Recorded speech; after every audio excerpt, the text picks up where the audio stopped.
and the presentation really which gives a lot of positive signs, and as you from the first slide you referred, what all the situations we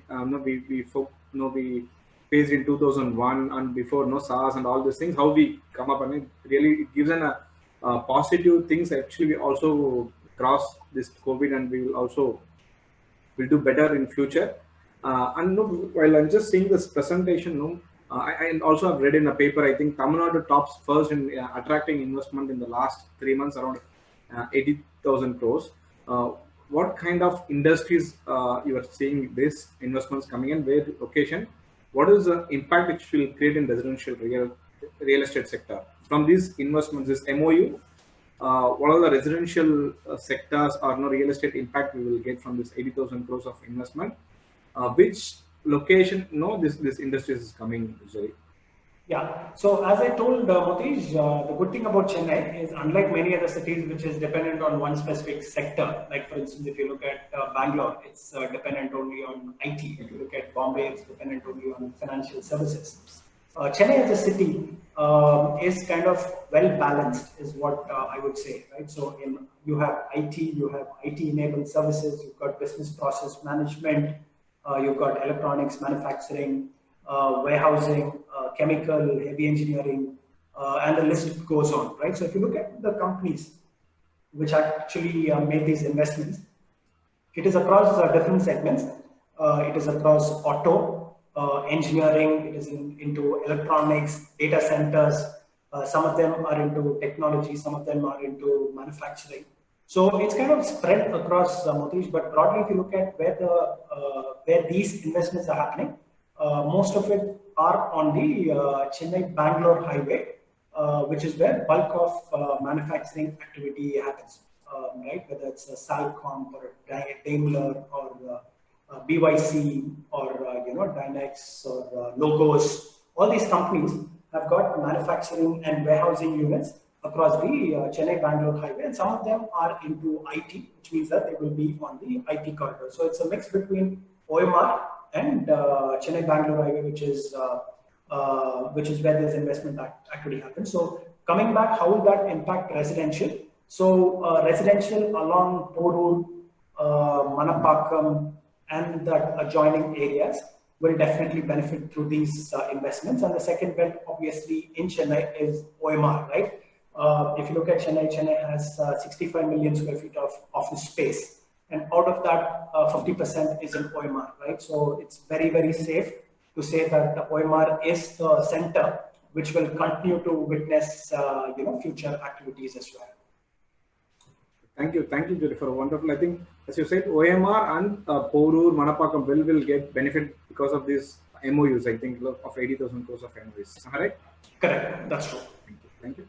And one more question. And when I just saw this presentation, you were talking about 2.07 million square feet of new space has been observed for the last 6 months. 2.07 in Chennai alone.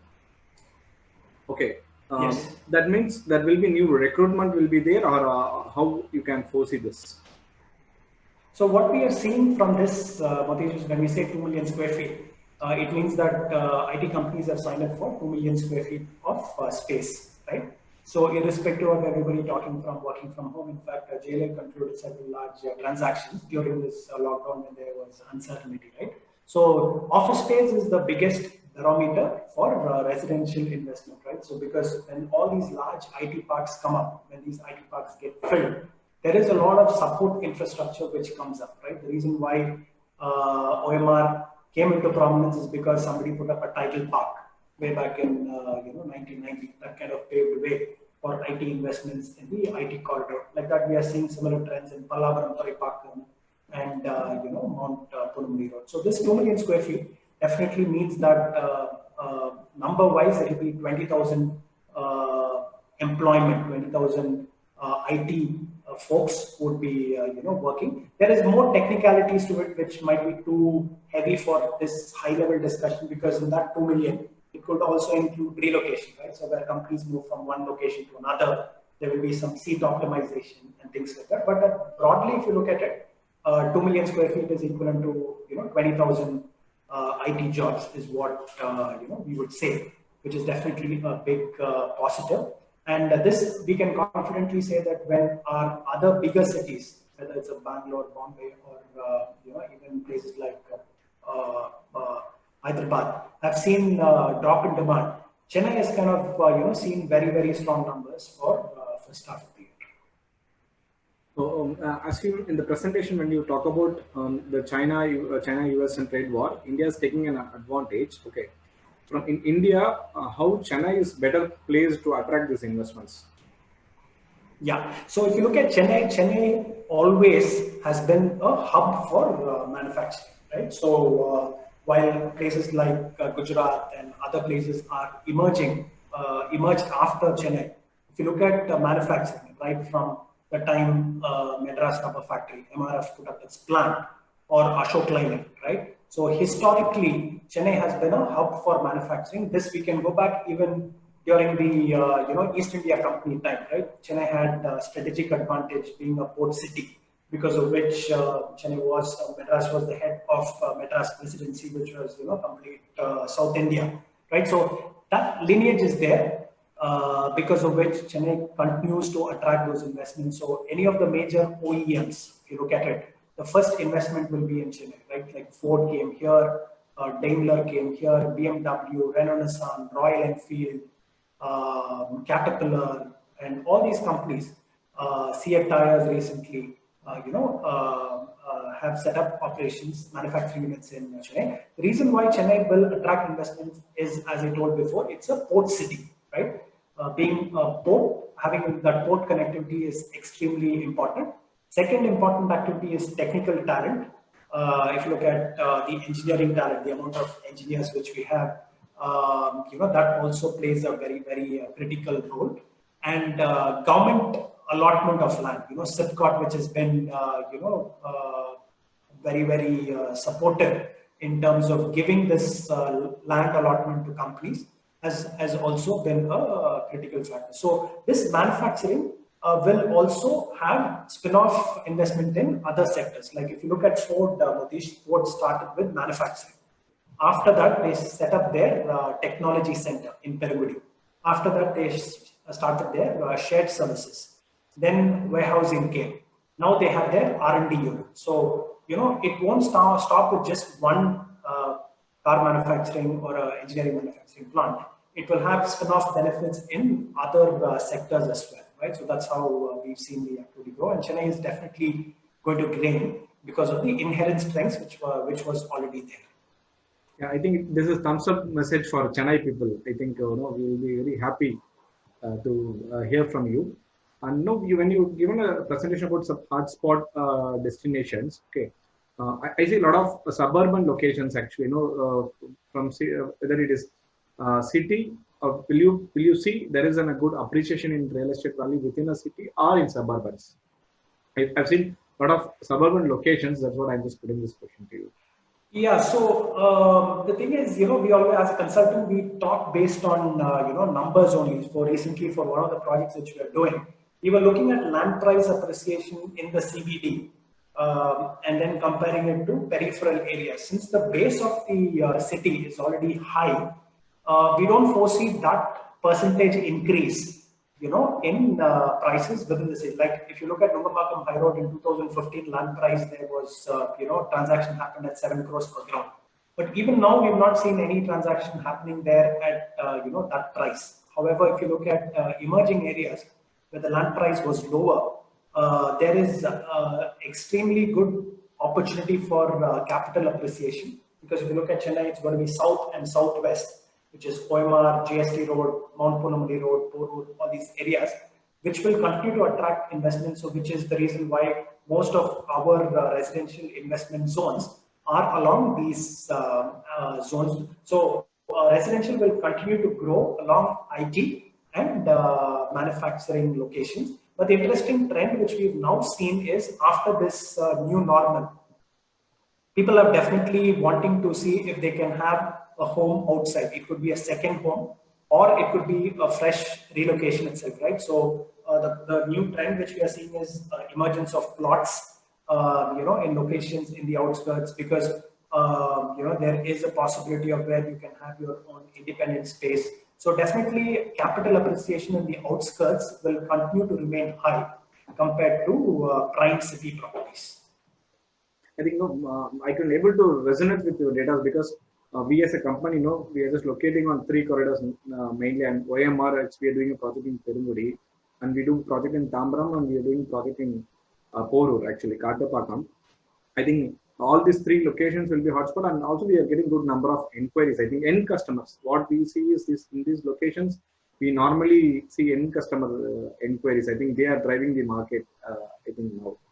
Correct. Am I right? Correct. Yes. So Chennai historically has been an end user market. By end user, I mean that unlike many other cities, which is investor driven, where people buy when the project is launched and it gets flipped, at least twice or thrice.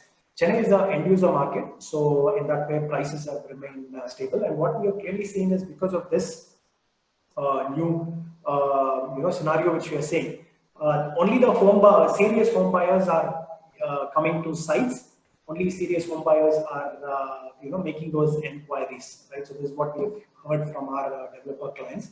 Earlier, just for a reference check, we used to get a lot of calls. Now it's only serious home buyers. The number of site visits have reduced, but the conversions have increased, right? So only the person who is having that financial closure, who's got that financial capacity, will come to the site. He does all his research online. Enough information is there. Comes to the site. He wants to kick the tiles, touch the walls, feel the house in reality before he makes that decision. Yeah. So adding to that, Jerry, what happens now? Clearly, we'll have like for one client, if they want to close the deal, they'll take minimum 3-4 site visits. Normally, they will first visit, then they'll bring their family and all these things. But now, as you said, because of technology, we know we took all the videos and showing everything and all these things. Everything is steady, and on one site visit, we could able to close this deal. Actually, without site visit, is not able to do closing of sale. Yes. But previously, we do 3-4 site visits for a client. Now it is reduced to one site visit. Remaining everything, they go to website or like video walkthrough kind of things, and we can able to close at one site visit. Actually, that is really everyone I think started adapting this technology. Yes. When come to work from home, maybe suddenly there is a word like work from home is getting familiar with the IT segment. Will that be implemented on a sudden, or it will be in a phase manner? All normal will go to office, normal back. How you feel this new normal will change to this old normal in work from home culture?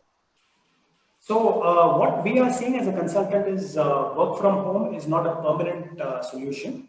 However, office space will go through fundamental change. It won't be like before. There will be new kind of deal parameters which will come. Companies will look at more flexibility. Earlier they used to sign up for long-term contracts and things like that. All that will change. So the way companies look at office space will definitely go through a complete reimagination phase. It cannot be written off completely because, Matish, if you look at the Chennai or Indian IT working population, in fact, we did a live project during this time, which eventually got concluded in a large office space transaction, where almost 80% of that company were, in the age bracket of 30, 28, 30, right? For a youngster, if you ask them, do you want to sit at home and work, or do you want to go to an office space? That is definitely something which cannot be replaced, and you cannot replace an office space with a Zoom call where you can just see a person's stamp size picture, right? So that is not how ideas emerge, right? So office space as a segment will continue. But what we are seeing is, as a broad thumb rule, 20%, 15-20% as a broad industry benchmark can go to remote working, right?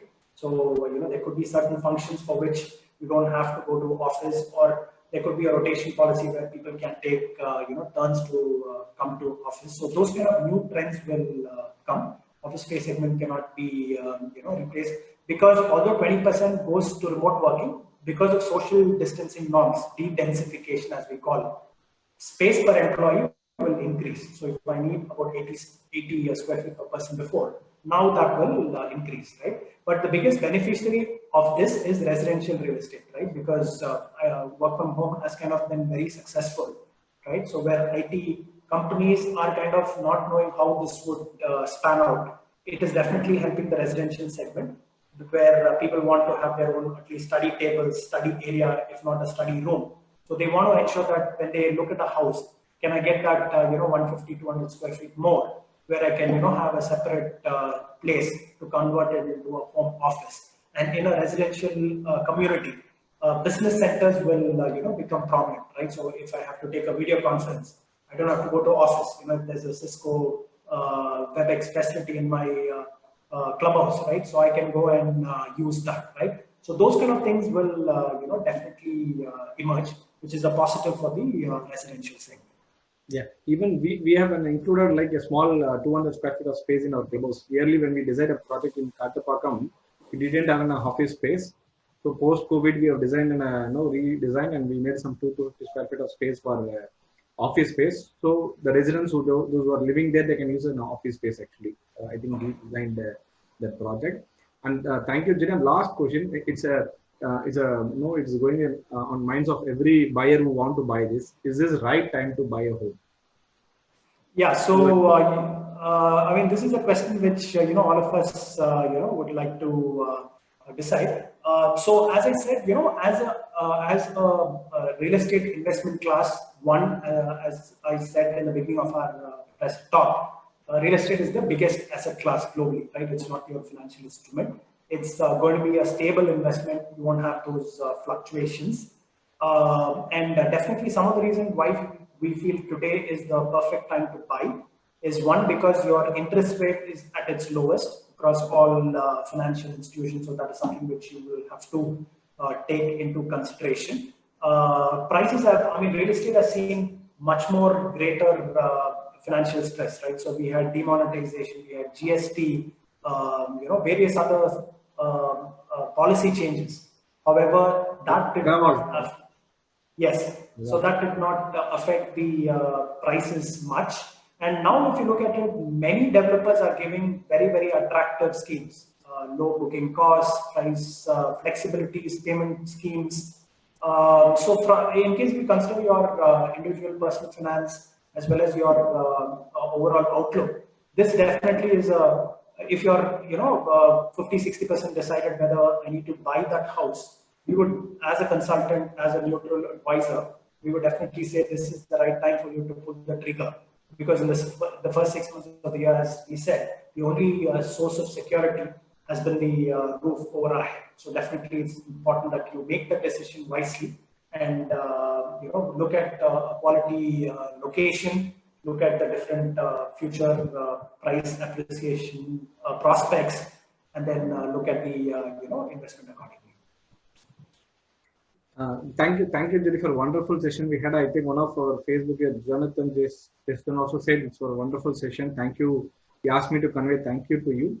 And thank you, Jerry Kingsley, for a wonderful session. I think it was a good insight, and it gives a lot of positive. I think when things comes to us in a horse mouth, like you are capital market head, so when it comes from your mouth, I think it will really gives a positive news to the industry.